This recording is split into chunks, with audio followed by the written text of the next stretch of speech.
എന്നേക്കും തന്നെ. ആമേൻ.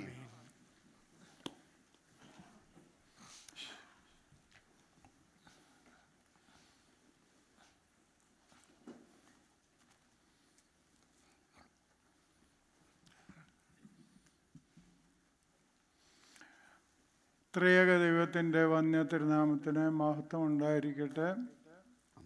സ്നേഹം നിറഞ്ഞ അച്ഛന്മാരെ, സഹോദരങ്ങളെ, കുഞ്ഞുങ്ങളെ, ഇന്ന് പാടിയ ഒരു പാട്ടിനെ കുറിച്ച് അല്പം ചിന്തിക്കാമെന്ന് വിചാരിക്കുകയാണ്. അച്ഛൻ ആ പാട്ട് പാടും. Page number 75. വാഗ്ദത്തത്തിൻ നാട്ടീന്നും രണ്ടാൽ തണ്ടിന്മേൽ മുന്തിരിയിൻ കുലയെത്തിച്ചു യോശുവ സന്നിധിയിൽ മുമ്പിൽ വന്നോ. നാക്കുല കണ്ടില്ല, പിമ്പൻ കണ്ടാൻ. കണ്ടോരാം യൂതർ കായ്കൾ പറിച്ചെങ്കിലും അവരോ വീഞ്ഞു കുടിച്ചില്ല. പാനം ചെയ്തൊരു ജാതികളോ രക്ഷാദായകനെ ഹല്ലേലൂയ സ്തോത്രം ചെയ്യുന്നു. ഇത് വേദപുസ്തകത്തിലെ ഒരു പ്രധാന സംഭവത്തോട് ബന്ധപ്പെട്ടതാണ്. ആരും പറയാം, വേണമെങ്കിൽ അവർക്കൊരു സമ്മാനം കൊടുക്കാം. വളരെ അച്ഛന്മാർ അത് ശരിയാവില്ല.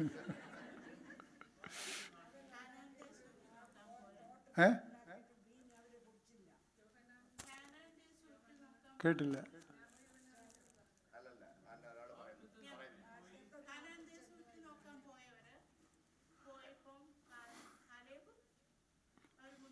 ശരിയാ, അവൻ്റെ സമ്മാനം പോയി. ഇത്രയും ഞാൻ വിചാരിച്ചില്ല.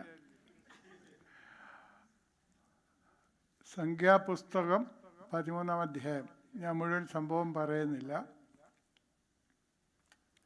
2 വർഷം കൊണ്ട് ഇസ്രായേൽ ജനത്തെ ചെങ്കടലെല്ലാം കടത്തി അവരെ എല്ലാ സജ്ജീകരണങ്ങളോടുകൂടി പെട്ടകമൊക്കെ ഉണ്ടാക്കി അവരെ പെട്ടകം മുമ്പിൽ നടത്തും. അതിൻ്റെ അകലമൊക്കെ പാലിക്കേണ്ട രീതികൾ പറഞ്ഞു. ഗണം ഗണമായി തിരിഞ്ഞു പോകേണ്ട കാര്യങ്ങളെല്ലാം പറഞ്ഞു. അവസാനം എന്താണ് എത്താൻ പോകുന്ന സ്ഥലത്തിൻ്റെ പ്രത്യേകത എന്ന് അറിയാനായിട്ട് ഓരോ ഗോത്രത്തിൽ നിന്ന് 2 പേരെ അയക്കുകയാണ്.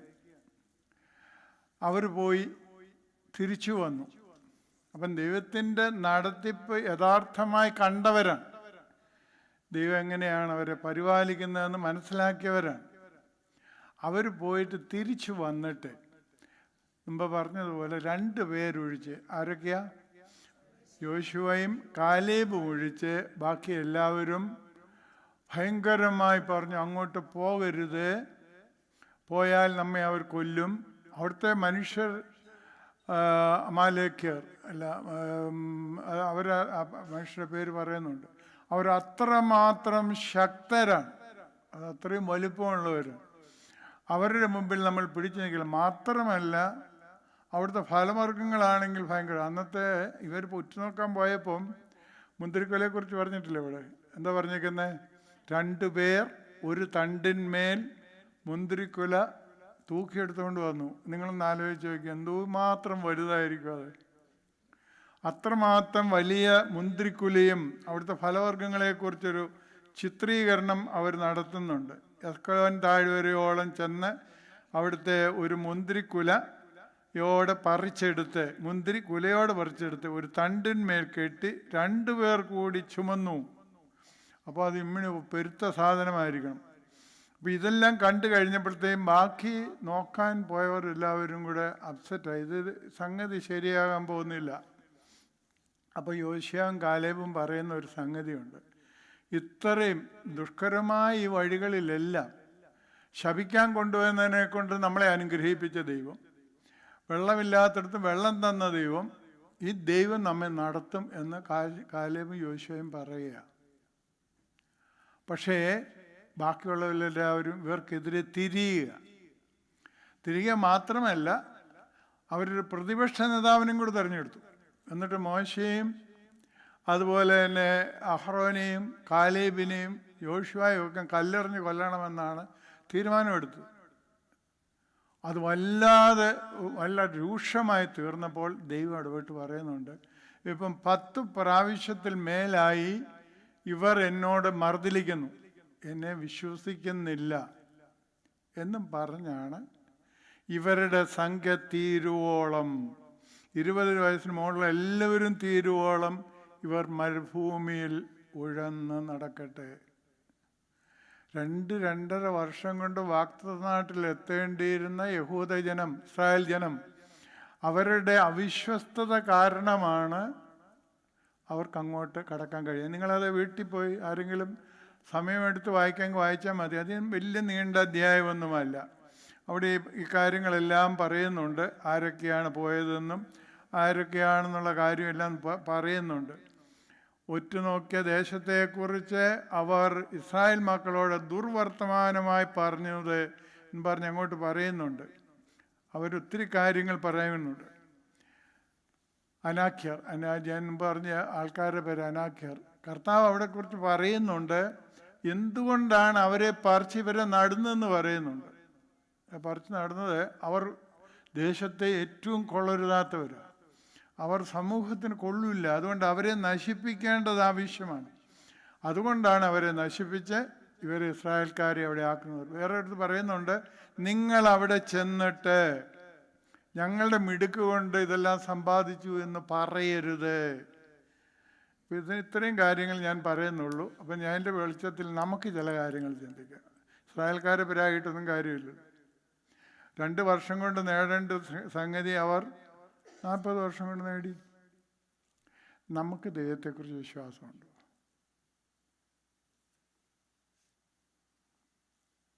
നമ്മൾ വിശ്വസിക്കുന്നുണ്ടോ എന്നർത്ഥം. ചോദ്യം വളരെ ചുരുക്കമാണ്.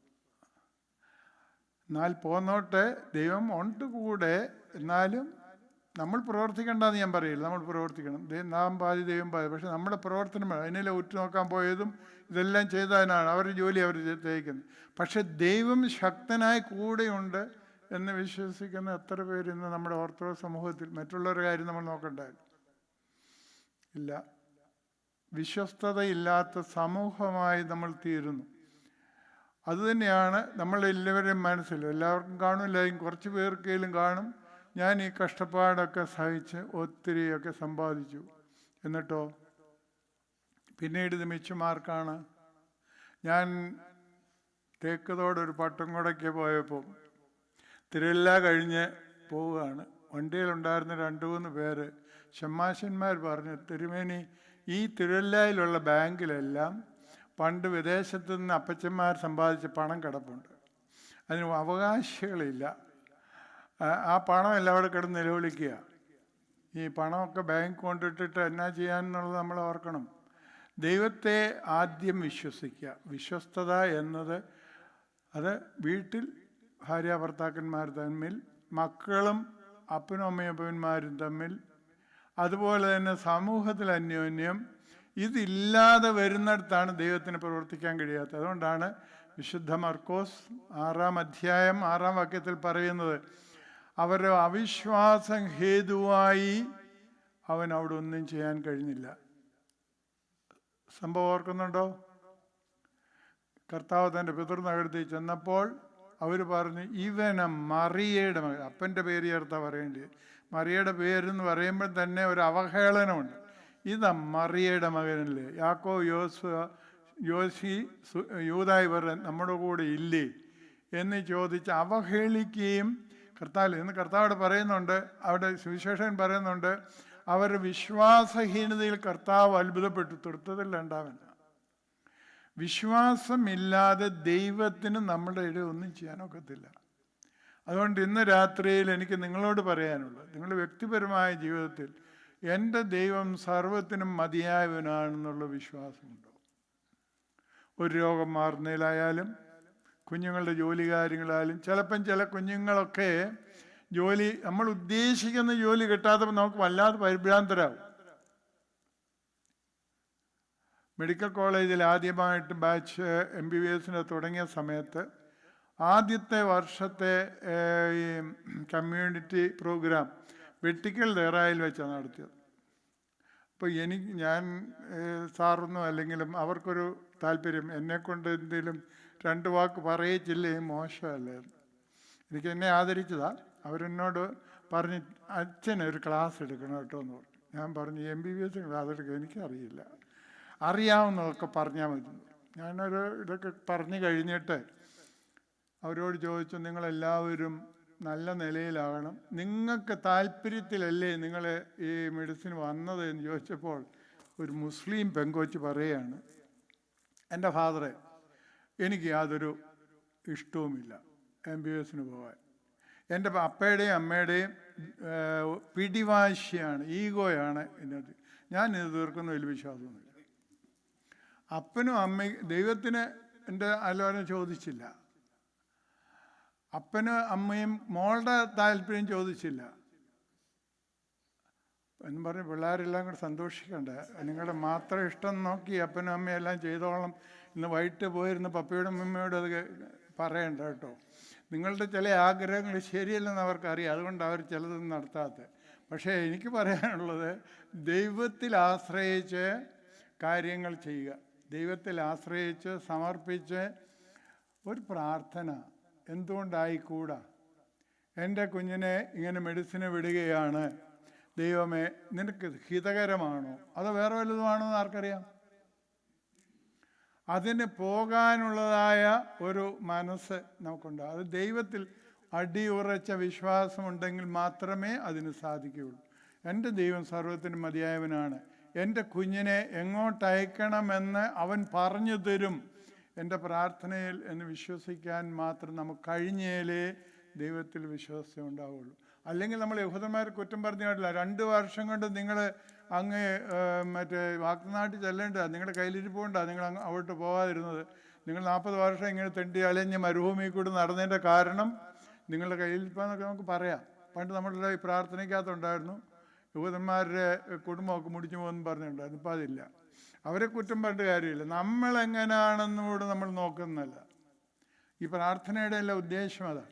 അപ്പോൾ ഈ വിഷയത്തിൽ ഇന്ന് എനിക്ക് നിങ്ങളോട് പറയാനുള്ള കാര്യം, പ്രായമുള്ളവരുണ്ട്, ഇല്ലാത്തവരുണ്ട്, ചിലരൊക്കെ പ്രാർത്ഥിച്ച് തീരുമാനിച്ച് ചിലപ്പം അവരുടെ കാര്യത്തിൽ പിന്നിലേക്ക് തിരിഞ്ഞു നോക്കുമ്പോൾ ദൈവീക നടത്തിപ്പ് കാണാം. ആ ദൈവീക നടത്തിപ്പ് എത്രമാത്രം ഉണ്ടായിരുന്നു, അല്ലെങ്കിൽ ദൈവിക നടത്തിപ്പിന് വിധേയപ്പെടാതിരുന്ന അവസരങ്ങൾ എന്തൊക്കെയാണ് എന്നിരുന്ന് ചിന്തിക്കുക. ഒത്തിരി വിഷയങ്ങൾ നമ്മുടെ പൗലോസ് മാർ ഗ്രിഗോറിയോസ് തിരുമേനി ഒന്നും അച്ഛനാകാനോ മെത്രാച്ചനാകാനോ ഇരുന്ന ആൾക്കാരൊന്നുമല്ല. തിരുമേനിയുടെ ആദ്യത്തെ ജോലി നിങ്ങൾക്ക് അറിയായിരിക്കും. എന്തോ തിരുമേനിയുടെ ആദ്യത്തെ ജോലി ആർക്കെങ്കിലും പറയാം? പോസ്റ്റ്മാൻ. അച്ഛൻ പറഞ്ഞില്ലേ? പോസ്റ്റ്മാൻ. നല്ലപോലെ മദ്രാസ് ഡെയിലിയിൽ എഴുതുന്ന ആളായിരുന്നു. എങ്ങനെയോ ഒരു കലിങ്ങും ഇരുന്നപ്പം ദൈവം തമ്പുരാൻ വിളിച്ച് രക്ഷപ്പെടുത്തിയതാണ് എന്ന് പറഞ്ഞാൽ അദ്ദേഹത്തിന് തലയുണ്ടായിരുന്നു, അദ്ദേഹം സമർപ്പിക്കുവാനും പ്രവർത്തിക്കുമായിരുന്നു. പക്ഷെ അത് ദൈവത്തിൻ്റെ നടത്തിപ്പാണ്. അങ്ങനെ ചില വഴിത്തിരിവുകൾ നമുക്കും ഉണ്ടാവണം. ആ വഴിത്തിരിവുകളാണ് നമ്മൾ പ്രതീക്ഷിക്കേണ്ടത്, ദൈവത്തിൽ അർപ്പിക്കേണ്ടത്. എന്തെങ്കിലും ഒരു ചിന്തയിൽ ആവരുത്. ഇവിടെ എത്രമാത്രം വലിയവരാണെങ്കിലും ദൈവത്തിന് മുമ്പാൽ ഒന്നുമില്ലാരും. ദൈവം നിരൂപിച്ചാൽ എല്ലാ പ്രതിസന്ധികളെയും പ്രയാസങ്ങളെയും തരണം ചെയ്യുവാൻ കഴിയും.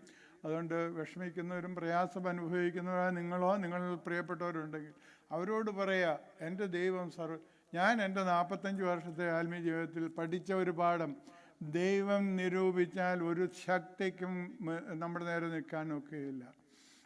പരിശുദ്ധ പരുമല തിരുമേനിയും പറയുന്നതാണ്. പരുമല തിരുമേനി പറയുന്നത് അറിയാമോ? വിശുദ്ധിക്ക് മുമ്പിൽ ഒരു ശക്തിയും നിൽക്കുകയില്ല. വിശുദ്ധിക്ക് മുമ്പിൽ അല്ലാത്ത അശുദ്ധിയായതെല്ലാം നിന്ന് വിറയ്ക്കുമെന്നാണ് പരുമല തിരുമേനി പറയുന്നത്. അത് നമ്മൾ ബോധ്യം ഉണ്ടാവണം. ഒത്തിരി കഷ്ടപ്പാടുണ്ടാവും. ജോസഫിൻ്റെ കഷ്ടപ്പാട് നിങ്ങൾക്ക് എല്ലാവർക്കും അറിയാം. അങ്ങനെ ഒത്തിരി കഷ്ടപ്പാടുകൾ ശരിയാണ്, അത് നമുക്ക് ആവശ്യത്തിനാണ്, നമ്മെ ഒന്ന് നേരെയാക്കി മെനയാക്കി എടുക്കാൻ വേണ്ടിയുള്ളതാണ് ഇതെന്നുള്ള കാര്യം പ്രത്യേകിച്ച് ഓർക്കുക. ഞാൻ ദീർഘിപ്പിച്ച് ഒന്നും പറയുന്നില്ല, എല്ലാവരും സന്തോഷത്തോടെ ഇരിക്കുന്നു എന്നതുകൊണ്ട് പറഞ്ഞ് ദീർഘിപ്പിച്ചാൽ നാളെ ചിലപ്പം പ്രസംഗം തുടങ്ങും, നിങ്ങളെല്ലാവരും ഇറങ്ങിപ്പോയെന്ന് വരും. അതുകൊണ്ട് ഞാൻ എൻ്റെ വാക്ക് ചുരുക്കുന്നു. ചിന്തിക്കുക, എന്താണ് നമ്മുടെ വിശ്വാസം? മഴയ്ക്ക് വേണ്ടി പ്രാർത്ഥിക്കാൻ പോയ ഒരു കഥയായിട്ടോ കേട്ടിട്ടുണ്ടാവും. പോയ കൂട്ടത്തിൽ, പള്ളിയിൽ പോയ കൂട്ടത്തിൽ ഒരു കൊച്ചു കുടയെടുത്തപ്പോൾ സ്വന്തക്കാർ പറഞ്ഞു, നീ എന്തിനാണ് ഈ കുടയെടുത്ത് ഈ വരുന്നത്? അപ്പം നമ്മൾ പോകുന്ന മഴയ്ക്ക് വേണ്ടി പ്രാർത്ഥിക്കാനല്ലേ എന്ന് ആ കൊച്ചു ചോദിച്ചെന്ന് കേട്ടിട്ടുണ്ട്. നമ്മുടെ വിശ്വാസം അത്രയേ ഉള്ളൂ. എന്താണ് എന്നുള്ളത് നമുക്കറിയില്ല. നമുക്ക് ദൈവം നടത്തിത്തരും എന്നുള്ള വിശ്വാസമില്ല. വിശ്വാസമുണ്ട്. വിശ്വസ്തതയാണ് ഏറ്റവും വലിയ കാര്യം. ഈ പ്രാർത്ഥനയിലും ആരാധനയിലും സമർപ്പണത്തിലും നിങ്ങളെ മുന്നോട്ടുള്ള ജീവിതത്തിൽ അതുണ്ടാകട്ടെ എന്ന് പ്രാർത്ഥിച്ച് ആശംസിച്ച് എൻ്റെ വാക്കിയെടുക്കുന്നു. ദൈവം നിങ്ങളെല്ലാവരെയും അനുഗ്രഹിക്കട്ടെ. ആകാശവും ഭൂമിയും സൃഷ്ടിച്ച കർത്താവിനാൽ നിങ്ങളെല്ലാവരും അനുഗ്രഹീതരാകുന്നു. ആത്മീയമായ സന്ധ്യാനമസ്കാരത്തിലും അതിനുശുശ്രൂഷയും സംബന്ധിച്ച് നിങ്ങളെല്ലാവരെയും ദൈവം തമ്പുരാൻ വാഴ്ത്തി അനുഗ്രഹിച്ച് പുണ്യപ്പെടുത്തുമാറാവട്ടെ. ദൈവമായ കർത്താവ് നിങ്ങളെയും വിശ്വാസികളാന്നുള്ള മരിച്ചവരെയും പുണ്യപ്പെടുത്തുമാറാവട്ടെ. പിതാവും പുത്രനും പരിശുദ്ധ റൂഹായുമായ ദൈവമേയും ബലഹീനവും കുറവുള്ളതുമായ ഞങ്ങൾ കഴിച്ച ഞങ്ങളുടെ പ്രാർത്ഥന അങ്ങയുടെ ഉന്നതവും ശ്രേഷ്ഠവുമായ സിംഹാസന സന്നിധാനത്തിങ്കൽ കേൾക്കപ്പെട്ടവയും അംഗീകരിക്കപ്പെട്ടവയുമായി ആക്കി തീർക്കണമേ. അവ ഓരോ റൂഹക്കാദീശോ ഹോശോ ബൗക്കുല സുബാൻ.